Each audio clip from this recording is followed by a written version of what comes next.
I want to welcome everybody. I'm just so delighted that you've tuned in for Hawthorn University's All About Alumni. And since we have a number of new people with us today, I want to let you know that if you're listening for the first time, All About Alumni is a platform that showcases Hawthorn graduates to share their post-grad activities and accomplishments. The many ways they're using their Hawthorn education in their practices is nothing short of amazing. We have a variety of nationally accredited degree and certificate programs at Hawthorn. Some of them are for people that are pursuing a clinical track with the goal of working directly with clients. And there's other programs that are dedicated to folks that are seeking to primarily educate, like write books, develop courses, workshops, and programs, do public speaking, teach for a school. And then there's other programs for people who simply want to learn valuable, credible information in a conducive environment. The success of our students is really a testament to Hawthorn's mission and principles to provide quality, affordable, holistic health and nutrition education. Regardless, we all love to learn more at Hawthorn. So that said, I'm your host, Paula Bartholomew. I'm one of the founders of Hawthorn, and it's such a privilege for me to be able to speak with and feature our graduates. So let's get started. Today, we're going to feature Hawthorn's alum Traci Mitchell. She's a health and fitness expert and best-selling author. She's going to share her knowledge of how she mastered media in the 21st century to grow a business in nutrition. Traci's going to explain how she built her practice from a blog with no following into a business that resulted in a nationally best-selling book and a practice built around seeing clients that are seeking nutrition and fitness coaching. She'll share how she used media and technology to grow her nutrition business with no experience, and she'll also speak to her educational journey, detailing her experience in Hawthorn's MHNE program. And while I have the pleasure of interviewing Traci, you also have the opportunity to ask her questions directly too. So don't hold back. Simply post your question or your comment to the webinar control question panel, and we'll pose those to you at the later in Traci's share, and also to let you know that we're recording this and we'll post it to our website in just a few days, and you'll find it under archived webinars. All right, well, it's time for me to actually say hello and welcome you, Traci. Hello, Paula. Thank you so much for allowing me to be here with you. Oh, it's really a pleasure. I'm excited to be here together. It's a pleasure to be able to introduce you and converse with you as you're sharing your post-grad experiences. Mm-hmm. So Traci D. Mitchell is an author of the nationally best-selling book, The Belly Burn Plan. It's a Harper Collins release, and she's an expert in the fields of health and fitness. Traci's been a guest on the Today Show, Steve Harvey, Dr. Oz, and has been featured in the LA Times, Oprah.com, Shape Magazine, and local media outlets throughout her hometown of Chicago. Traci's a homebody at heart, and if you want to find her, she's likely in her home office taking Zoom calls with clients, working on a recipe in her kitchen, or spending time with her husband and 3 kids. All right, we're really pleased you joined us too to hear Traci's journey. Traci, are you ready to share it? I am ready to share. Let's start with, I realize your path to Hawthorn was really a winding one. So I'd appreciate it if you tell us a little bit about what led you to a profession in holistic nutrition in the first place. Well, before I started at Hawthorn, I had no understanding of nutrition. I wasn't connected to nutrition, void of the word diet, quote unquote diet. I really didn't. The only thing I cared about was what I looked like and how I could maintain success or achieve success. I did all the things. I went on to get a different 4-year degree and then a different master's degree. And then I started working really hard toward what I thought were necessary goals in the area of like in the corporate world. And so, I literally flew around on corporate jets and prop planes and things like that in these private hangars. And I was able to do all the things that I thought were huge hallmarks of success. Mm-hmm. I wasn't paying very much attention to my body at all. I spent an awful lot of time working, right? I spent tons of time working, and I didn't do anything that really gave my body a break or rest or really honored like my body at all. And to touch base on nutrition a little bit more, I was really concerned about a couple words called calories and fat. And, I thought that calories were the way that you measured nutrition. And if you could eat fewer calories, it was better than eating more calories, never mind what was actually in those calories. And that fat was something that I was afraid of, because if I ate fat, it would make me fat. And so I was bound to knowing what my weight was at all times. And I, this in combination, this diet mentality, and the combination of me working, I don't know, let's say 40 plus hours a week, which doesn't sound like a lot, but then you build in travel and everything on top of it, different time zones and all the changes to my body. I ended up getting into a little bit of trouble with my body. So this is where it starts getting, where probably there was some intervention. My body was kind of trying to tell me something, that maybe you ought to slow down a little bit or take better care of yourself. Because even though, I was doing all the things I thought I should be doing, and I was dieting, right? I was counting calories, I was counting grams of fat. I was making sure that I wasn't eating anything that didn't say low fat, calorie free, sugar free, like the number of diet products that I consumed purely because they said diet. That was my way of life. I mean, there was no way I could have eaten any other way. And then one day on Halloween, I had a few people over and everybody went to go home, and I was putting some plastic wrap over a container, and I got a paper cut on the ridge of, how sharp the plastic wrap Right. rolls are.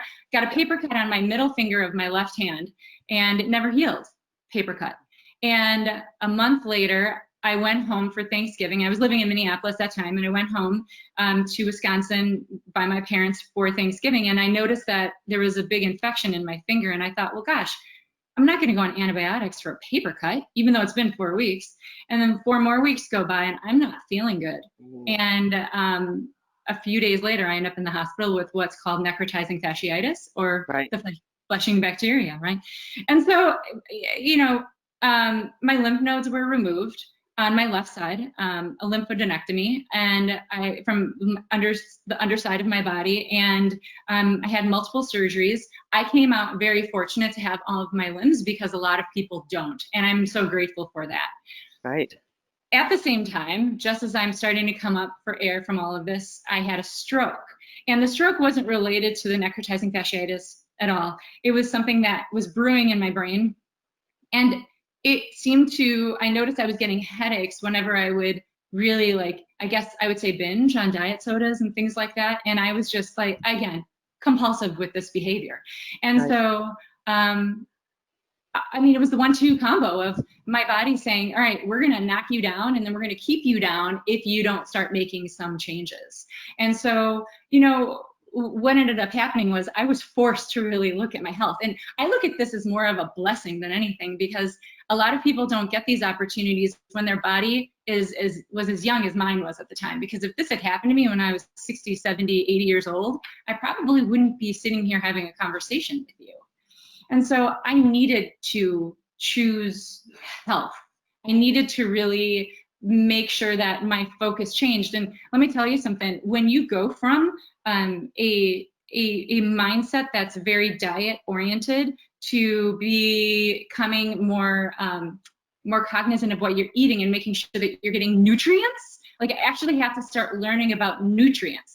Yes. It sounds so silly to say now, because I have an encyclopedic knowledge of nutrients now, but then I couldn't have told you where to find vitamin C. I couldn't have told you what had fiber in it. I couldn't have told you any of these things. And so it was a real process. It didn't come overnight, but I learned through time that, I needed to embrace that it was better to be strong than it was to be skinny. And I hate using the word skinny. I really do. I have 2 daughters, and, it's very important for me that I impress that they remain strong. And so for me, I really needed to get my head around and love a strong body, regardless of whatever it took for me to get there. And everyone's unique in this way. But for me, it was really focusing on strong is the new skinny. And so, it will come back to this. We'll circle back to this later on. But, this this then became the approach with my clients, and this was sort of my mantra, and this remains it, certainly as a mother with children, that, you know, strong is the new skinny. You know, we really focus, when I talk with my clients now, that health is the number one thing. You know, Yes. we also, you get your nutrition house in order. That's the first thing you do, is get your nutrition house in order. Then we talk maybe about diet and exercise and things like that, but, you know, we never deviate away from nutrition and what's appropriate and will serve their body. And the last thing that's important when it comes to working with my clients, that I will say has been secondary into this whole learning process, is I don't try to preach to them. You know, I don't try to convert them to being me. You know, they're not me. And so it's really important for me to allow them to see for themselves how important nutrition and stress management, you know, healthy diet, all of these things, right? This holistic approach, right? How important all of these things is to their life, but they have to see it through their own eyes, not me pushing them toward it. Such a beautiful share right there, Traci, and such an important one for so many people. You know, it's not, you're not on an isolated path there. But what really stands out to me was your emphasis on low calorie and low fat, low fat, low fat, low fat. And here you end up with this, with a stroke, you know, with brain weakness. Mm-hmm. And such a significant connection between healthy fats and a healthy brain. Mm-hmm. And so certainly there were a number of lifestyle factors in there as well, but that just really stands out for me. Mm-hmm. Whew, beautiful. Well, that's going to lead you right up to Hawthorn, I think. So of all the available programs and schools that are out there, how did you come to choosing Hawthorn? Well, I did some research. I did plenty of research on different schools. What I actually ended up doing was quitting everything, right? I quit my job, and I became a personal trainer through time. I got certifications in personal training, and I knew that I wanted to focus more on my health, and so that was a good catalyst for me. And then after a year or two on that path, I knew that's where generally I wanted to stick, but I knew that nutrition would be my livelihood. And it's a very beautiful place to be when you know what you want to do. And I knew that I would never deviate from that. And so nutrition is where it was at for me. But where? You know, there's so many different places that offer nutrition programs, certifications, degrees, you know, so many different avenues to go, some, you know, different facilities. And so I did a lot of research. I did a lot of digging for several months, and Hawthorn kept coming back for a number of reasons. And, you know, it was the curriculum. It was what was I going to get out once I honed down and honed into Hawthorn, because it stood out from the rest significantly. The curriculum itself, and it was a very transparent thing. It was very easy for me to go on to the website and look, okay, I can see what the curriculum is for this program. I desire to be in this program. Fingers crossed I'm accepted into the program. But the curriculum itself was exactly what I was looking for. And it started out where I needed to start learning, and it finished exactly where I wanted to finish. And that's not to say that I'm done with my Hawthorn experience yet at all, because, you know, hopefully time permitting in the next couple of years, I will be back in tune for a doctoral program. But right now, like, the curriculum was the first thing that I saw.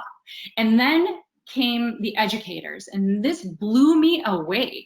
You know, like the quality of the educators that Hawthorn has, and the amount of time that those educators took with me on my course, every one of them was phenomenal. And the amount of content within the actual curriculum, within each of the courses that the educators presented to me, I mean, I would eat this stuff up. It was a great learning experience. I have a master's degree that I got 20 some years ago, and the quality, the information that I learned from that first master's degree at Marquette University is on par with it, probably more so with Hawthorn, just because I was absorbing it so much more, and I really wanted that information. And the credibility was also a thing for me. You know, I could have certainly, you know, just looked at if I wanted to let my ego guide the way I would have, you know, like, what do I need to, how do I get a certificate so I look like I fit the role? I wanted to be the person. I didn't want to look like I was the person. I actually wanted to live the person. And so the credibility mattered to me, and it mattered that I showed that I could do the work. You know, and then once we started diving into the actual program, these were some of the questions I asked early on, like how when I take an exam, how does this work? You know, how do you know that I'm not going to be like cheating on this or something like this? This has never done you know, an extended learning before. And so it was foolproof. Like, it was such a great way for me to be able to test through things, to be able to earn a degree through this organization with a high degree of credibility, through these educators, through the curriculum, but also the flexibility. You know, I've mentioned a couple times I'm a mom. I was a mom when I started, and I also was aspiring to, you know, a greater career in nutrition, and I couldn't really break to go someplace to spend time in a classroom at certain times of the day. So flexibility was also very important for me. But, you know, the my goals also, you know, like the two things that really stood out to me with Hawthorn were that Hawthorn was in line with my goals. Now remember, I wasn't interested in teaching people how to count calories necessarily, not necessarily.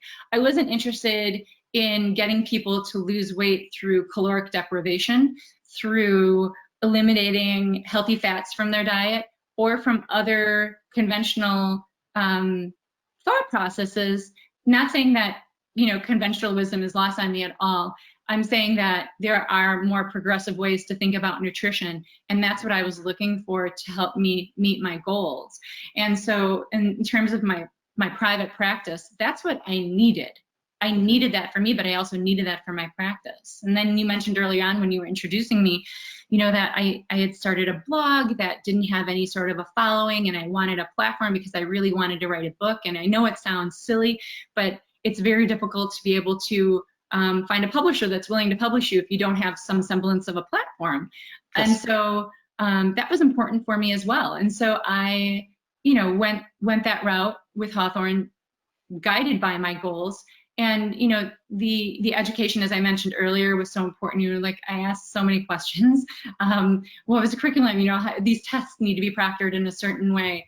And like I mentioned, the educators were just phenomenal. And then, you know, where do I go? Let's say I get this, let's say 6 years ago, you know, where do I go then? Once I have this degree, then where do I go? If I want to continue my education, what do I do? Well, definitely it hasn't been a problem since then. I continue to learn, and I'm not even enrolled in another course yet. So this has been a really great thing that has benefited me in so many ways. Wow, beautiful. It's a powerful thing to find what you're aligned with. Mm-hmm. And what you want to invest your time and your energy and your money in, mm-hmm. and where you want to be able to take it. So you've mentioned that there's a synergy with your education and social media and technology. So I'm hoping you'll talk a little bit more about that too. Yes, absolutely. So, you know, for me to grow my nutrition practice, I needed quality education. I needed to have that because even as recently as 2 weeks ago, when I began working with a new client, he asked me some questions about, well, how are you a nutrition expert? You know, it's kind of like my thing, right? I say I'm a health and nutrition expert. And then of course, you know, people can inquire about my credentials, but you get asked about that a lot more often than you realize, especially today, because there are so many people who are out there writing interesting information about nutrition. Not all of it is wrong. A lot of it is right. A lot of it is very, very good. Not everybody has the background that somebody from Hawthorn would have in terms of being able to write on the subject matter in holistic nutrition. And there are a lot of, the thing is, like, we're in this incredibly dynamic world of nutrition. All of us who eat anything, being introduced to new supplements, not just supplements, but also like nutrition. Like, we only learned about phytonutrients, for example, as recently as the 90s. You know, like, it's evolving all the time. The information, the science behind it is constantly being thrown at us, and a lot of people are kind of grabbing onto this and giving us little sound bites here and there that, you know, what they find to be very interesting. It takes a real professional to be able to synergize that information, bring it all together, and educate people in an appropriate way, whether it be a blog, whether it be a vlog, a video vlog, or any other method. And so the quality really mattered, because when people do ask me, and they do, I need to be able to have this backbone to rely on, that, yeah, I did the work and this is what I learned. And you're always going to have your own opinion. Even educators will have their own opinion, different theories and things like that, which is why we write our master's theses, for example. We propose different ideas, and that's a good thing. But you're able to advocate for yourself in a better way, and you're able to defend your ideas in a better way, and that was really important for me to be able to do. Then on the practice side, improving my platform was very important as well. That I had more information to use, that I was knowledgeable on, to be able to reach different people, to talk to different people from different walks of life that were interested in what I was interested in, but didn't necessarily geek out on it as much as I did, but could benefit from the information. And so it really helped me in terms of growing my platform in ways that I would have never imagined before. And then, of course, once I had this, the book, just the information that was in the book just went through. I mean, it brought everything together. So the education was sort of the backbone, and then the technology was sort of like these tentacles that came out from it, and it really allowed me to communicate what I learned in the way that I understood it, in the way that would best speak to my audience. And so, having that level of knowledge behind me with that degree of credibility really helped. And it makes such a big difference. Yeah, I really agree. I just wonder if I'm sorry, please continue. No, I'm sorry. No, I mean, so, then that just really put me on track to, my blog, my book, everything like that. And, and that's really where I am today. It's a good path. It's a very strong path to getting there, and a very strong description of your education and how it served you getting there. Well, when you began using social media for more professional reasons, how did things start to change for you then professionally? So social media is an interesting bird. You have so many different algorithms that are changing all the time on social media, and they're unpredictable and they're uncontrollable.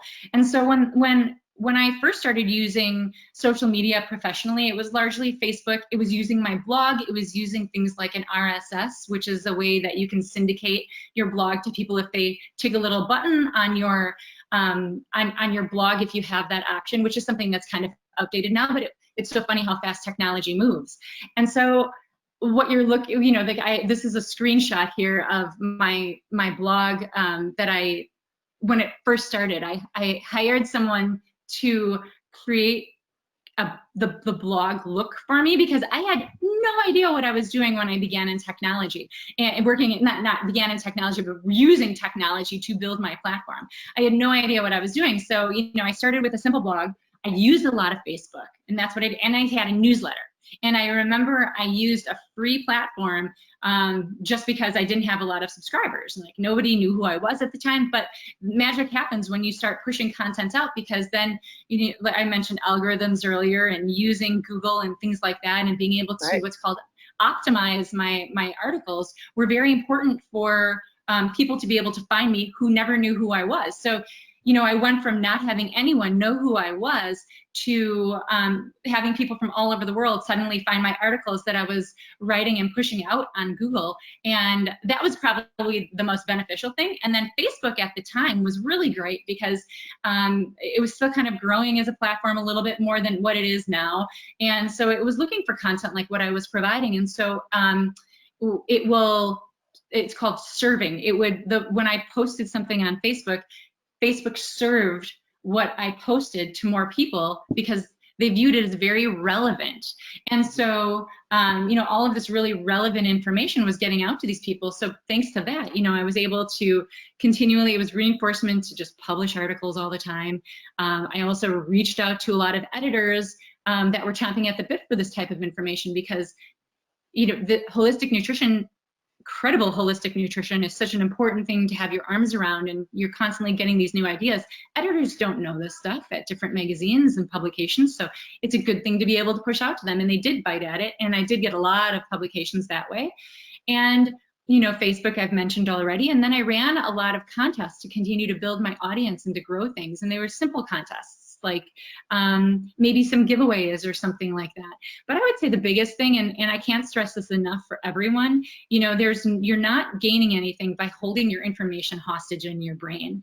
And so if you know something, if you've learned something and you think somebody else could benefit from it, be generous with that information and really allow other people to take advantage of what you know.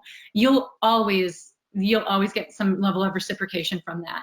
And if the goal is financial or otherwise, you'll see that come forward to you, but be as generous as possible with your information.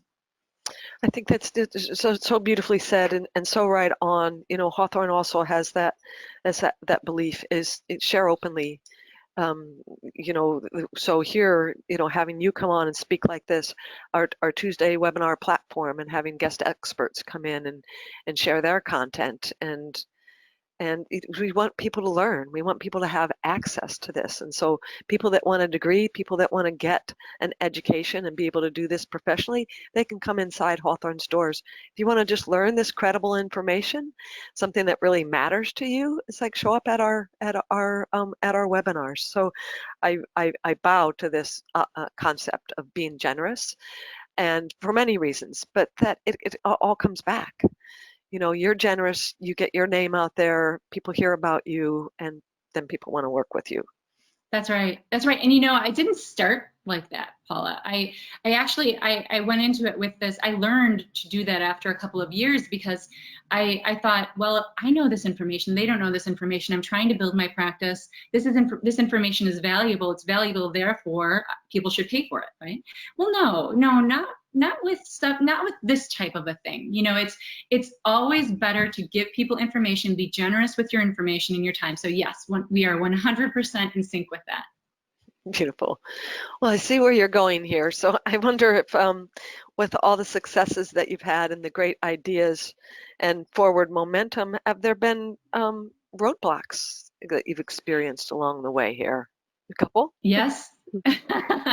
Yes. And I mean, I would say most of them come from within me personally. I mean, I knew I wanted to write this book, and I did. And we'll talk a bit about that later, but I was putting myself out there, and I wanted to do things like do media appearances, and I wanted to write articles that would be published everywhere.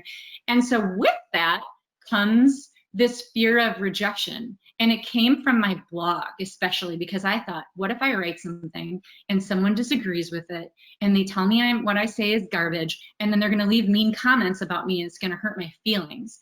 I was really worried about that. And I got that. I got that from people. Some people were so mean, and they didn't like the idea that I was promoting things like, or I would mention a recipe, or I would, use coconut oil as an example of, X, Y, and Z, for example, because coconut oil was so maligned as being like this horrible saturated fat. And this is just one needle in a haystack that I could pull out as an example here.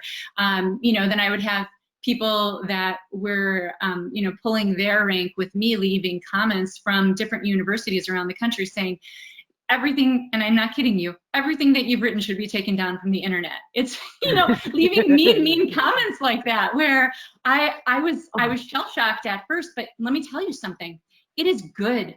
It is a good thing to experience those types of things. It's good to experience rejection, and it's okay to feel afraid of things, but you can't let it stop you. And I wasn't letting it stop me so much as I just was afraid to kind of move forward even more, even to the point until I actually had my book published. I was afraid that there was going to be all this backlash because of the concept that I wrote on, which was largely around, biochemical individuality toward hormonal balancing. Much more succinct for the reader, though.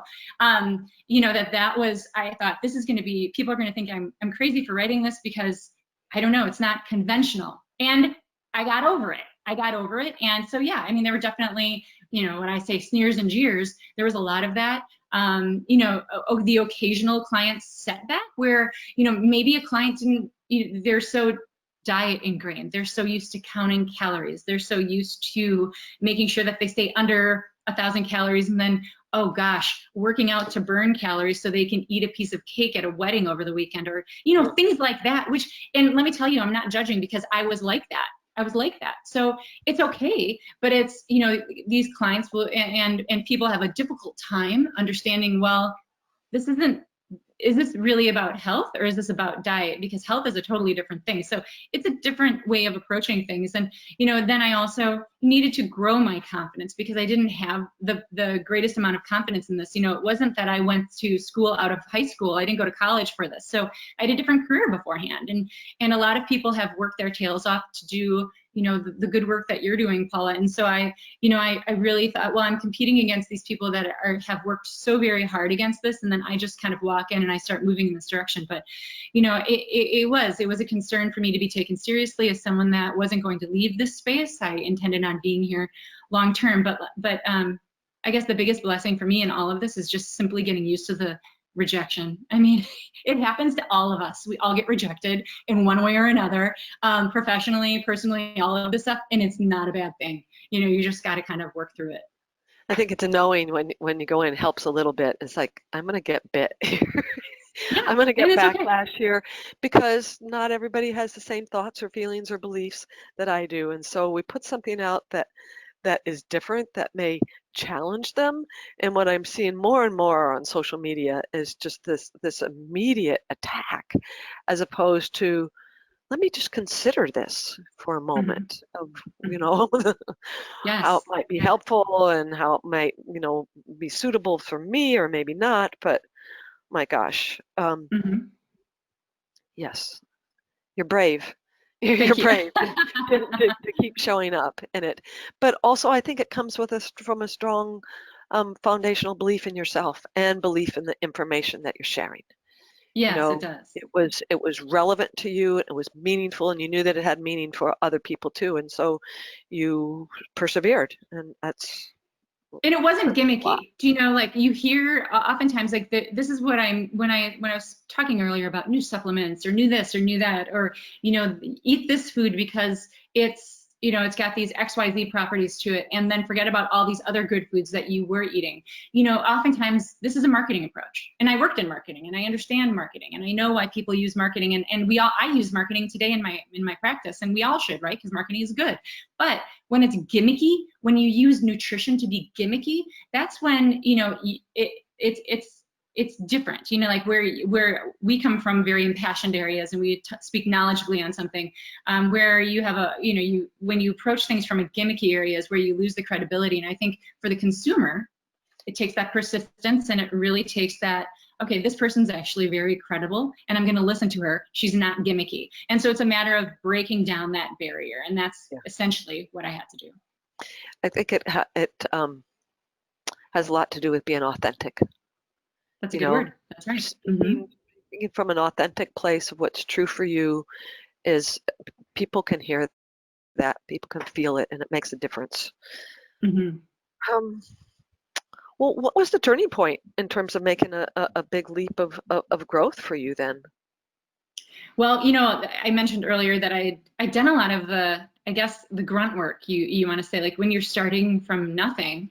And I literally quit everything to work to pursue this. And far be it from me, call it a dream or what have you, but it was my passion. This is my livelihood, and I knew that. So when I started early on, I had an idea and I knew I could write. So I would pitch all these, editors, and then I started developing, the blog, and the newsletters went out, and they went out very consistently.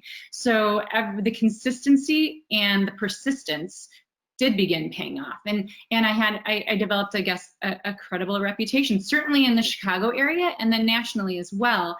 And then I started getting a greater following, which was really nice, mostly like through newsletter, which was great, because those are people that want to hear from you all the time, that are always there to listen to what you have to say.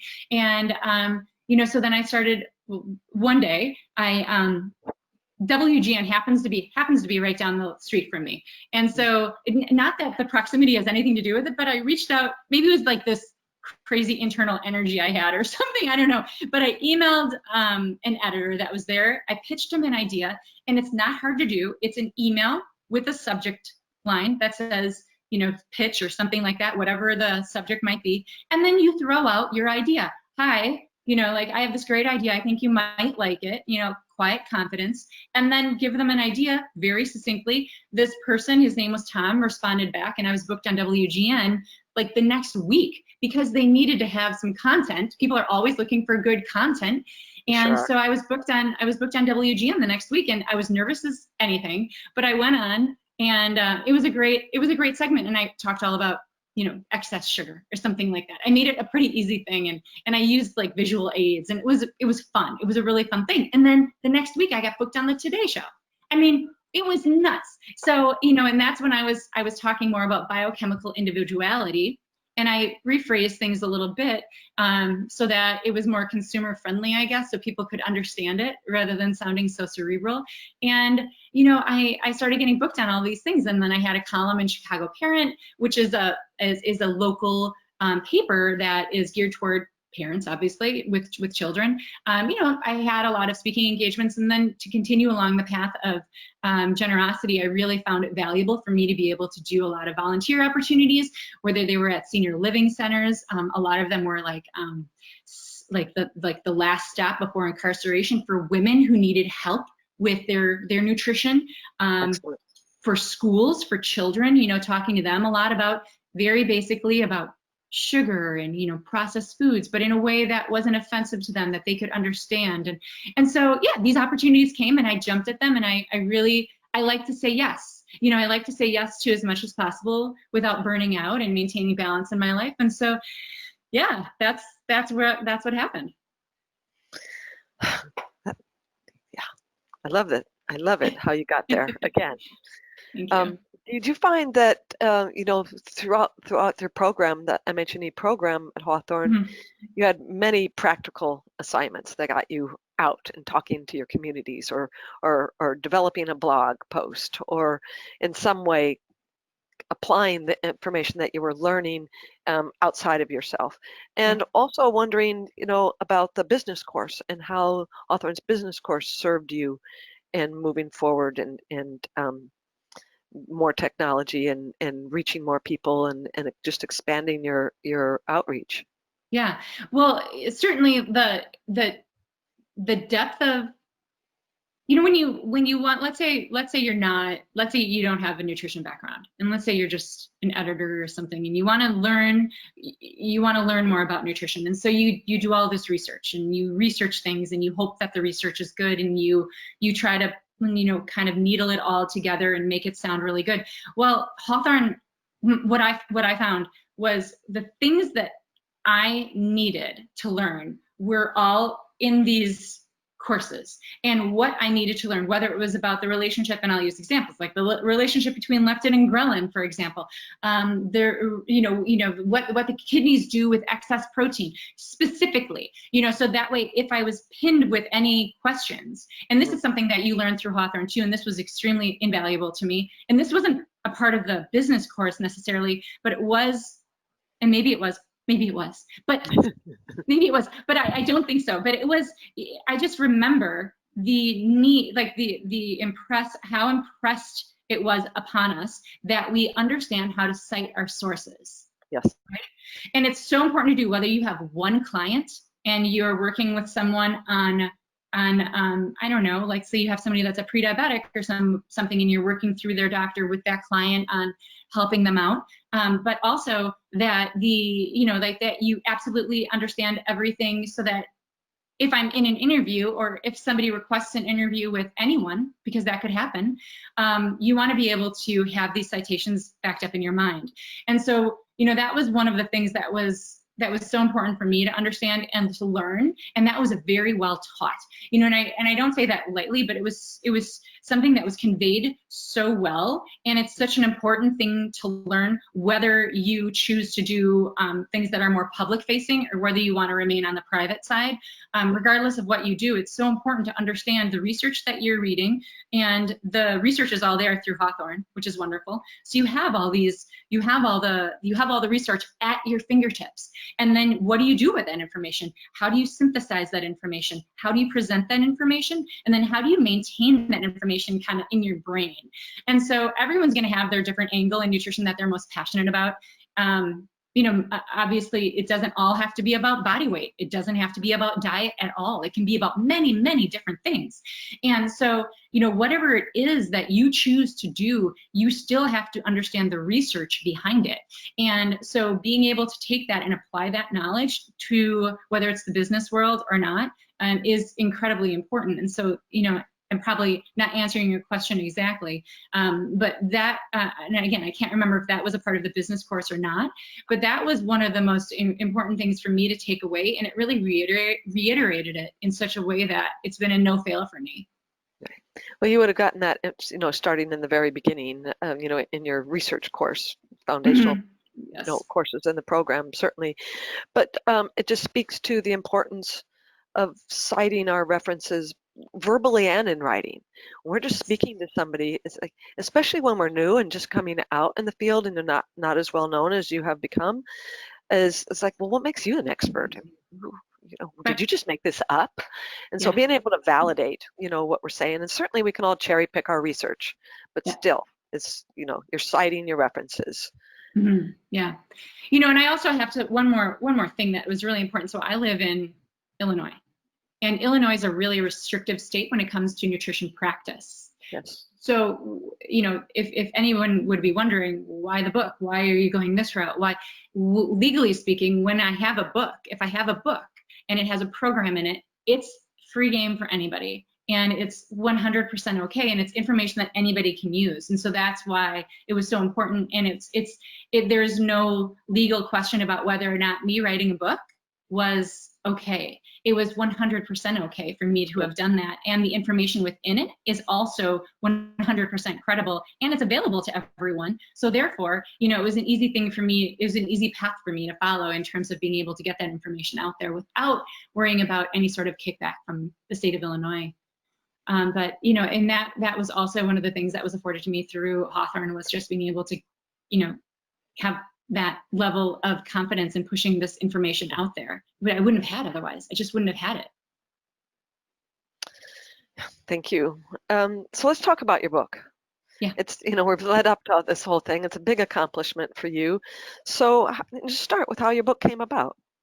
So you know how I talked about the fear of rejection? When I went to, I knew the way that I organize things, I knew that it would be better for me to have an agent. That would be, and I've never had an agent before. I'm not somebody that like has an agent for anything, and I don't have you know, an entourage of people. I am very much, like you said in the intro, I'm very much a homebody. I like to do things from home. I try to do as much as I can myself, but I do, you know, it's important to have help. But I looked for an agent for a couple of years, and I pitched agents on my book idea for a couple of years. I think I was rejected 50 times. 50 times, you know, and so but the proposal was good. It was a really good proposal. It had a lot of really good content in it. It was backed by citations. It was good. I knew what I was doing. And so I found an agent. She loved it, and she sold the proposal within 1 week to Harlequin Nonfiction, which is a big publishing house. It was absorbed by Harper Collins. So I have a book. The reason I have two different book covers is because my green book cover was the initial book that came out, the Belly Burn Plan. And I wanted it to be a program that people could understand that would be entirely around healthy eating without shoving healthy eating down your throat. And the book itself is all about essentially hormonal balancing and biochemical individuality, and why some people might gain more weight through their belly area than through their hips and thighs, you know, the pear shape, the apple shape, but also a couple of other different body types, an hourglass shape as well as an inverted pyramid shape. And, you know, what's going on with these hormones and why are they triggering the body to store fat in certain areas? And how can we help our body to correct this if it's going too far in one direction? For example, too much visceral fat is not healthy for anyone. And so, you know, finding ways through nutrition, through healthy eating, without dieting, that get the person to where they want to be, improving their health. And I will say that, you know, I was so concerned about the kickback from so many people. You know, I never had an ounce of kickback from anyone. Sure, there were a few people that maybe didn't like the book, or they didn't like it in the Kindle version because, you know, it was harder to read in Kindle, you know, little things like this that didn't really matter.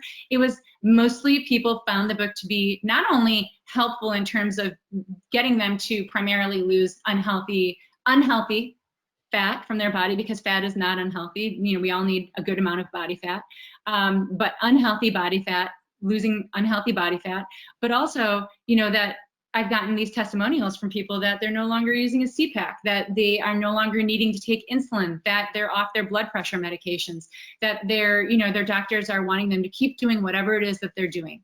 And so, you know, that was the catapult then for a second edition. It was bought through, Harper Collins bought the subsidiary rights from Harlequin Nonfiction, which is where you see the cover with me on it in blue and white. And so that came a couple of years later, which was very, very nice. And it was a kind of a testament to all the work, the compilation of work that I'd done. And so, you know, that's what's out there right now, and it continues to sell, and I'm very happy with that. It's beautiful. And, you know, just the title, you know, the Harper Collins book cover is so very different. And it really, you know, you just stepped it up to a level of professionalism. I mean, just the way that it's designed, the 6 weeks to lean, fit, and healthy body, it's such a strong message right there that you don't really get it so much in the first book cover as you do in this. And, you know, you talk about losing unhealthy fat. Do you find that that's often inflammation? And that inflammation is like, so is it fat or is it inflammation? It's weight that comes off when we, you know, change diet and lifestyle approaches. But you hit the nail on the head there. Let me tell you, I mean, one of the big things that I talk about in this book is inflammation, and that it's almost impossible, once you hit a certain point, it's almost impossible to lose weight if you don't address inflammation. And the reason that people have a problem with fat loss or weight loss is that they have inflammation that's underlying that they might not even know is happening. It doesn't necessarily have to present in chronic arthritis. It doesn't have to be as anything as life-threatening as a cancer, for example. It can be, you know, that you have chronic sinusitis. You have things that are going on with your gut. You know, we talk a lot about gut health and how important that is, and that this be addressed in such a way that, you know, the book walks you through without, I'm very cognizant that I don't want to assault someone's way of life, because everyone's got their thing, right? Everyone's got their way of eating that they like. Everyone's their own expert in how to take care of their own body, and I respect that. But if we can teach them and educate them, well, maybe there's a different way that you can look at this that could work and reduce inflammation. And so, you know, there's some talk in the book about the difference between anabolic and catabolic properties, and why it's not important, why your focus should not be on eating fully, you know, anabolic foods all the time, like high protein, right? We're so hung up on this. You have to eat more protein, or it's got to be all high fat, or it's got to be low fat. You know, like we're all over the place. Like we have kind of a schizophrenic way of eating as a culture. And so by getting people to center themselves and look at their health first in terms of being the direction they should go in with their diet is the main impetus to the book. So, you know, rather than looking at what's the next best diet I should follow, because I can't seem to lose weight, and every time I do diet, I gain weight back, what should I do in terms of my lifestyle? How can I address this with my health and approach it that way? So it's a different approach, and it's not comfortable for everyone, but people who, once they do start moving in that direction, they see how good they feel and the results, they're very, very happy with it, obviously. Obviously, yes, but what a change in a concept. Health first.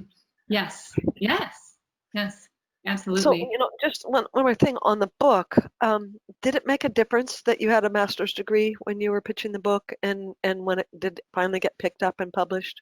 Certainly for me. I mean, I don't know if it would have done any good for me to go in and say that I was a personal trainer and I was going to sit down and write this book on nutrition. I simply wouldn't have had the knowledge. I simply wouldn't have had the tools. And I think that that's probably a better word to use, is tools, right? I wouldn't have had that backbone. And I keep thinking of this, my MHNE is this backbone that I have, where I know, Paula, I'm going to continue learning, and I love learning. I know I'll continue learning, and I know I'll be back at Hawthorn again for more. Just wait. But the thing is that I feel that this really gave me the credibility that I needed to have behind this, because that was used as the introduction for me for dozens and dozens and dozens and dozens of appearances on things, where it was beyond like, she's a health and fitness expert and yeah, she can work out. That's nothing. Like, that was not the priority. What this book allowed me to do was make health the priority. I would not have been able to do that if I didn't have this degree. I'm taking that in. Yeah. I'm just absorbing that for a moment, because I've seen it also with other Hawthorn students and grads with their book proposals, and what a difference it has made. So, well, let's shift a little bit here as we're closing up. And if someone's just developing their nutrition practice now, do you have any recommendations for how to help them grow? Yeah, I do. So, the thing that I wasn't afraid to try was new things, because I was starting over again, and technology is always changing, and so you have to kind of roll with it. And there's a lot of different technology that's out there. You can't do everything, but do new things. Don't worry about it. You're gonna fail. Everyone's gonna fail. It's good to fail. It shows you what your potential is. You're working to your potential. Every time you fall down, you just get back up and you try it again. Technology can be one of the most frustrating things to work through. So, try not to be intimidated by it. Try to work through technology and, take advantage of different things, but don't let the frustration of not being able to get a widget work or something like that slow you down. And then, it's also equally important to communicate. So let's say that you're somebody that feels more comfortable holding up your phone and shooting a vlog that way. If that's it, that's beautiful. Do that. If you wanna reach people on your own personal Facebook page, if you wanna start a newsletter, if you wanna do whatever it is, if you've got information in your head, use that information to your advantage. So that way you're improving, whether you have a practice, whether you just want to increase your knowledge and you just wanna be a backbone for somebody else to lean on, definitely continue to communicate with people. And this is something that I also learned along the way, is you can't and you won't, and this is difficult for a lot of people to understand, you can't and you won't appeal to everyone. You're never going to please everyone, right? This is something that we learn early on when we're kids. You can't please everyone. You speak to your audience. So when you start developing your audience, and your audience will naturally form. It's a very organic thing. I know it sounds so crazy to think like an audience just will suddenly appear, but eventually people will hear you and you'll have this tribe, and that's who you should talk to. So for me, I initially started, I'm like, I'm going to talk to men, I'm going to talk to women. They're going to be 20 years old, they could be 80 years old, they could be athletes, they could be sedentary. And eventually it kind of came down to like this one core group of people that I was talking to that actually ended up being a lot like me. So, whoever your audience is, however you define them, that's who you should continue to speak to, because that audience will absolutely lift you up. And, I also mentioned, like, be generous with your information. Right. People really want information. They're very, very thirsty for it. And so giving them information that they can use, and understand that people don't retain things as well as you might. So as you continue through your learning process, as I continue through my learning process, I'm absorbing this because I want to. I choose to be educated in this. Some people don't choose that. And so you may need to remind people with the same information again and again and again and again. And that's okay to do that. That repetition of information is good. And then lastly, the last little bit is, I would say, have fun. It's social media. Don't take yourself so seriously. It's okay to post fun things. Use your personality and really, just have a good time with it. And don't take yourself so seriously, or else you will be drained. You'll be completely drained. I agree. I agree. So I also, have also weighed in on being generous and how valuable and important that is and good to do. But I also think it's important to have healthy boundaries, particularly when we're starting out. Is do you give everything away and then nobody comes and sees you because they, you know, Right. so it goes both ways. Be generous Mhm. in your platforms, be generous online, but somebody's hitting you up at a party to ask you how to take care of their best things or that. It's like make an appointment. We'll come Good back point. to it. I'm happy to talk with you more in depth. Good point. Um, Yeah, you don't need to go on for an hour with somebody that hits you up online with questions. That's not your job. Your job's not to do the one-on-one. What I mean, yes, absolutely, Paula, is you can give your information away in articles that you choose to write about things like that. And then beyond that, encourage appointments, encourage people to reach out to you. This is how you build your business, right? I mean, through that. right, right, Yes, right. absolutely. Okay. Absolutely.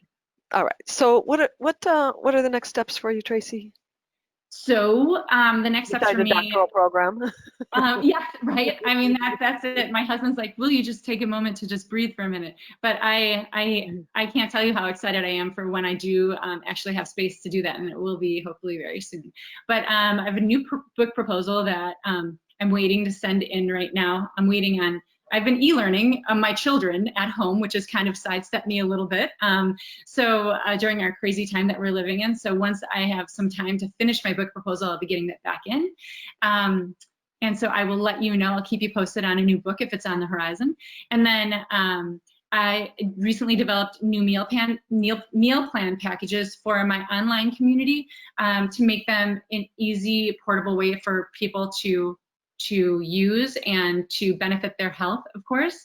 And then one of the things that I did actually in the fall of 2019 is I migrated all of my clients, and I continue to do this, to a virtual basis. So it's very serendipitous to where we are today, but I Right. did that early on, and it's really helped me so far. So yeah, that's where I am right now. And what's the focus of the book going to be? So the focus of the book, and this is top secret, I'm not going to give everything. The focus of the book is going to be on body image. So it's going to be on, let's use Lizzo, for example. She's a big person that's in the media. And then Jillian Michaels, like these Right. two people are juxtaposed to one another. Jillian Michaels will say somebody like Lizzo is unhealthy and will fall apart and lose herself to diabetes, which I'm not saying she's wrong for saying that. And then Lizzo is saying, I need to love my body and I need to be healthy with who I am, and I'll focus on how I need to be my way. And so it's kind of the meeting ground of both of that, where we need to really be able to accept our body and love our body. I think it's so important to start with having a healthy respect for your body. And understanding then where health goes from that. And it can't be around dieting, it can't be around body shaming, it can't be around fat shaming. And really, so it's a program of sorts that's developed around this, that starts with more of my story, and then it evolves into this greater program that is something that I think a lot of us, especially us women, can benefit from, so that we feel good in our own skin and not worry about counting calories, but also know what real nutrition can do for our health and our body. Beautiful. I can't wait. What an important book. What an essential book for this time. Bravo. Thank And you. meal plan package. What a concept. Yes. Everybody needs it. Yeah, that was all around. I know. I mean, it's an easy thing to do, right? But I think that it's so hard for people to just do. I mean, even me, if I'm in the midst of something, it's a very difficult thing to meal plan. We all have very busy lives, but it takes the guesswork out of how to eat healthy if it's all laid out for you. And also, if once you get into a rhythm, I don't know if you're like this, Paula, but sometimes if I get into a rhythm of doing something, it's easier to stick with. So the meal plan is long enough so that people will hopefully develop the habits to continue to follow that way of eating, and they see the benefit from it as well. So helpful. Right, right. Mm-hmm. We need habits and patterns to draw from. So really good concept and approach. Thank Well, you. I want to let anybody that's still listening, if you have questions, now's a good time to pose them. And Tracy, there's so many good reasons to stay in touch with you and for other people to have contact with you. So Can you share your contact information so people know how to stay connected, get connected? Yes, absolutely. So you can reach me at Traci with an I at tracidmitchell.com. My website is also very original. It's just Traci with an I, D as in David, Mitchell.com. And on social media, again, staying with the same thing, it's at Traci D Mitchell for Instagram. Facebook is at Traci DM. And usually, if you direct message me, if you would like to email me, if you direct message me on any of these platforms or email me directly, I'm very happy to hear from you, and I'm happy to get back to you should you have any questions. And I love to keep in touch with anyone, especially people who are passionate about their health and nutrition. Fantastic. All right. Well, this is a lovely comment here. So thank you for such an interesting and inspirational presentation, Traci. Well, thank you so much. Yes, Thank you. absolutely. Okay, I think that we have a wrap here. It's really been a pleasure, Traci, absolutely. And I certainly hope that you'll visit us again at Hawthorn and continue to share your good works and progress and the ways that you're shaping and changing the world in positive ways. Yeah, stay in touch. Thank you. Well, thank you so much. It's a pleasure to be here, and thank you for having me. Absolutely. So I want to let you know, and you can help me spread the word. Our next All About Alumni is a month from now, Wednesday, July 1st. And I'll interview Gail Kincaid. She's a graduate from our unique nutrition consultant training program. So we'll be back here in a month. And just to remind you that this presentation with Traci was recorded and they'll be posted to our website in just a few days. So you can take advantage of that and direct other people here too. And while you're in our archived All About Alumni or our Tuesday webinar schedules, there are so many fantastic Hawthorn graduate presentations. So take a look at the archives, share this one that Traci did. It's an important one for people to know and to hear about. And for all of you that are just starting out in the spring and summer terms here at Hawthorn, you stay with your education, and someday you'll do good things like Traci Mitchell is too. So thank you again, Traci. Very inspiring, very motivating for all of us. Really a pleasure to have this time together. Thank you again, Paula. All right. Until then, I want to wish everybody the best of health. Please take care. It matters so much now. That's it. Bye for now.